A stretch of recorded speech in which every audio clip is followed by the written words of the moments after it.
Steve Kim, the host of the 3 Knockdown Rule, joins Cofield Company, presented by Snack Nutrition. Yesterday, I was mentioning operation. We're always going to push the envelope with cadence, always. But with regards to operation, getting in and out of the huddle, getting to the line of scrimmage, the communication that's being had, those are all things that we can continue to look at and clean up. But from a cadence standpoint, that's part of what makes us who we are. And, all right, okay, that's enough. I can't listen to this anymore. Enough of the Robert Saleh and the cadence and Aaron Rodgers going at him and just stupid. That's why the Jets are mediocre. Steve Kim is with us. What's up, Steve? Yeah, afternoon, gentlemen. Hope everything's going well. That's not. The Jets lost and they look like crap, and then you got that nonsense where both, Saleh's trying to take a shot at Rodgers. Rodgers throws him under the bus, and Saleh comes back the next day. It's like everyone be smarter and be part of a freaking team. I want to start with some fight talk on being smart. Willie, you wanted to throw on the Canelo scheduling here, and maybe one of the options that now he's interested in is like, sorry, too late. What's going on here, Steve, with Canelo matchmaking? Well, the Canelo matchmaking, it is what it is.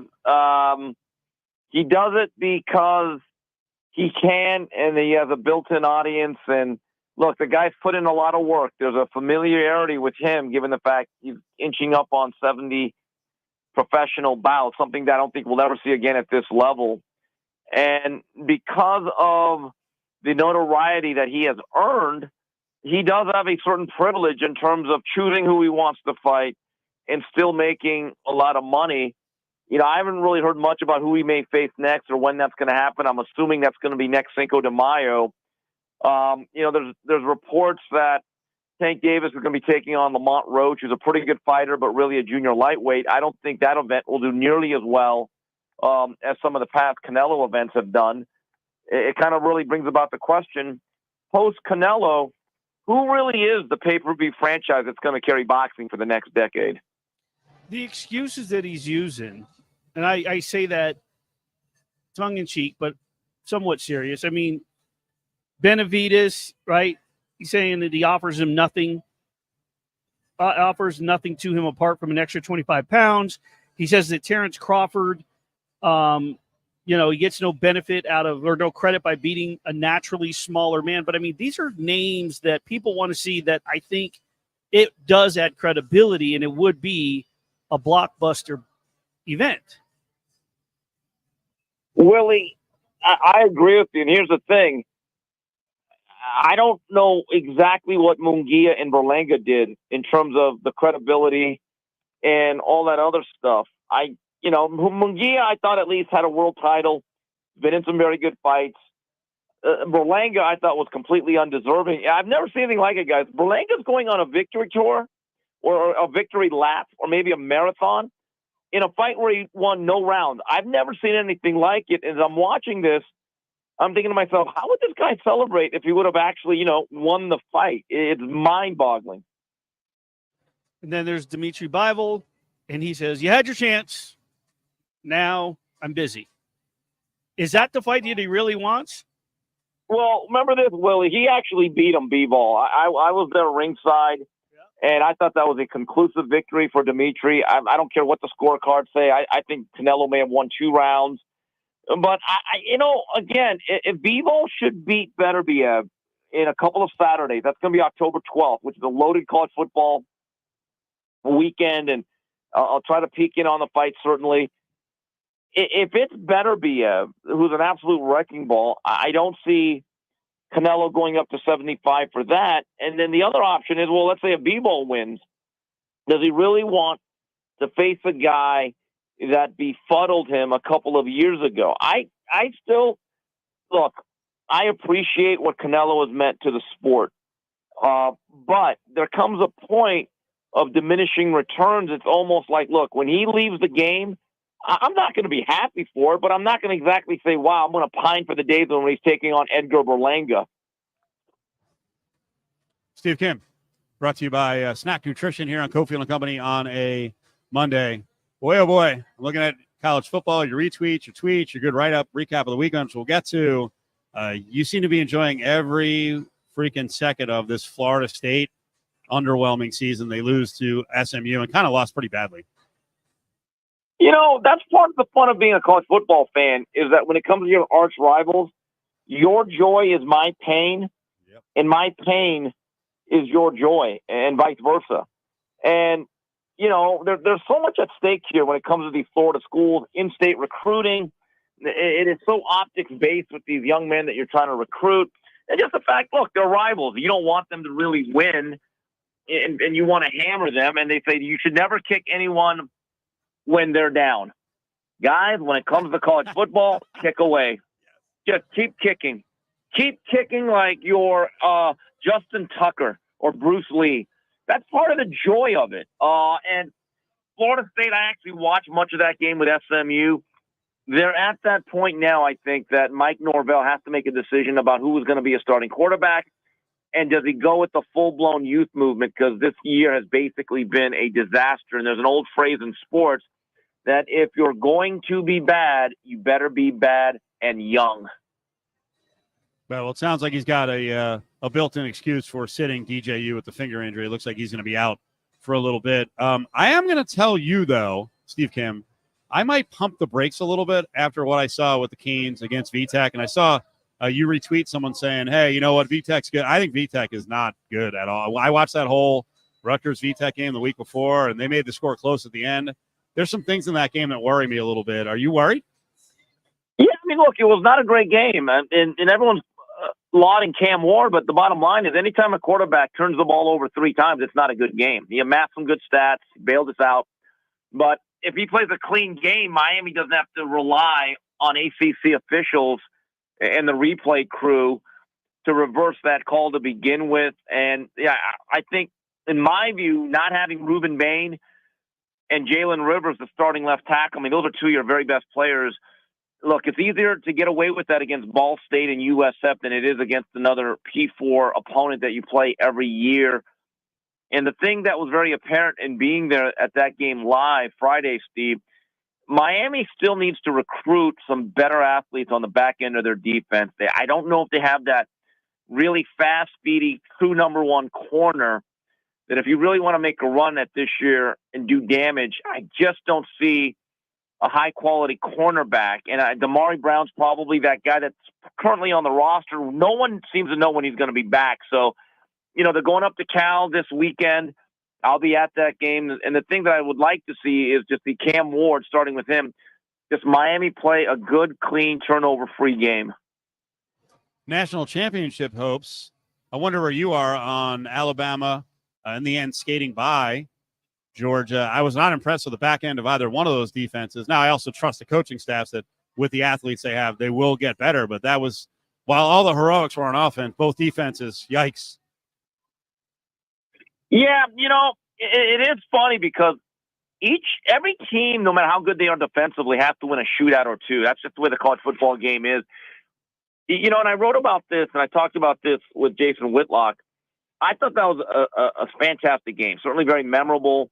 It's going to take a monumental contest to overcome that as the game of the year per se. But the reality is, guys, and certainly Texas will have something to say about this, that could be the first of 3 meetings this year because there's a chance they can meet in the SEC title game and certainly in the 12-team playoff where the SEC will get at least 4 teams, right?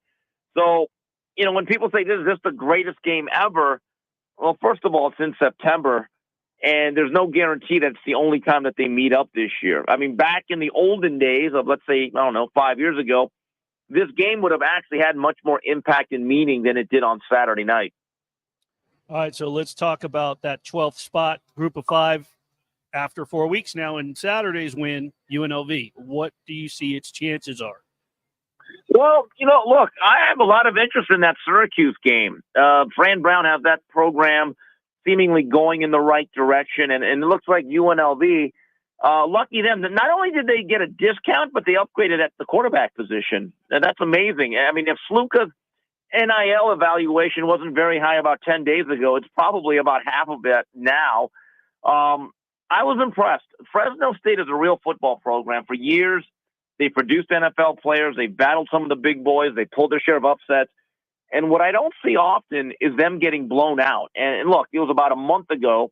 They went into the big house. They faced a very limited Michigan offense, but they body punched with them. They were right in that game through the middle of the fourth quarter till that pick six from Will Johnson. So you can say what you want that it's only Fresno State, but it's the same Fresno State that was hanging in there with Michigan about 5 weeks ago. So UNLV looks like they have some very interesting things going on with their athletic department. And Cofield, when was the last time UNLV was the national story when it came to football? Has that ever happened before? No. I was trying to think back to a couple of good seasons here and there, but I mean, Willie and I were just talking about the traffic last week, and he's a recipient of it. But the traffic last week on that story, and then also the conference chaos stuff is through the freaking roof. And now it's worth a follow because they're unbeaten. And let's see what this Hajj Malik Williams does the rest of the way. I mean, he's been great. Let's stick with quarterbacks for a minute here. I think a lot of people were lined up to say, hey, this quarterback class in the NFL, this first round class, maybe they're just not ready. They're going to, they need a couple of years or bottom line, they stink. Jane Daniels, and I know the NFL, the way they play now, can lead to a little higher completion percentage. But, man, across the board, his numbers are sick. I mean, they never punt the ball. They went in, and I think Arizona's pretty decent. They slaughtered them. Jaden Daniels, and I've been on record as saying this, so this is not Monday morning quarterbacking. I thought he was the best quarterback of this upcoming draft. And if you had to redraft everybody again, and if the Chicago Bears could do it all over again, I don't think they'd pick that guy they have now.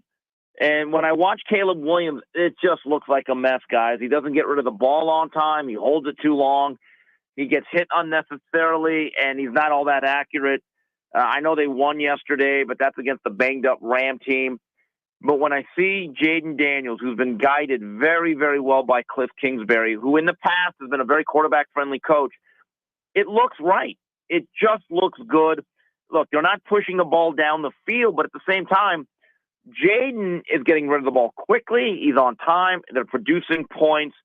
And look, it's been a long time since the Redskins have had a bona fide franchise quarterback. Maybe it was Mark Rippon, who was prone to being very inconsistent at times, but still brought them a Super Bowl and an MVP year. But you look at that Redskins team, there seems to be some real strong momentum. And a lot of these quarterbacks are not ready. They're really not. I mean, guys, every time I see Andy Dalton play now, the Panthers are suddenly not nearly as bad as they were just 2 weeks ago without Bryce Young. And when you see Andy Dalton, you at least see a functioning operational NFL offense. He's the host of Three Knockdown Rules, Mario Lopez. Great podcast, weekly podcast. Steve Kim on Cofield and Company. Last 2 points. One, nice job by your guy, Younghoe Koo. I saw your comment. Oh, my nephew. We're very proud of him, yes. Bulgogi was flowing along with the Korean beer Haite last night. Very joyous occasion. You need to get him on an interview because I don't think most people know what he sounds like. He actually grew up in North Jersey. He's like a character from The Sopranos if you didn't know what he looked like. Real thick accent.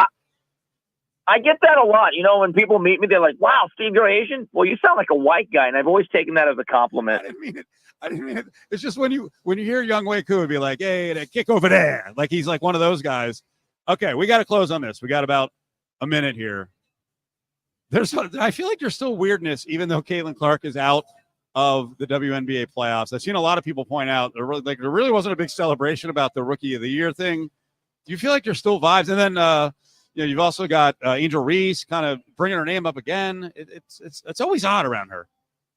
I mean, just the whining of her colleagues, those fine young ladies of the WNBA, just the whining that they've been doing and the finger pointing, just being perpetually aggrieved, or as Thomas Sowell would say, the philosophy of grievance, which they seem to just engulf themselves in.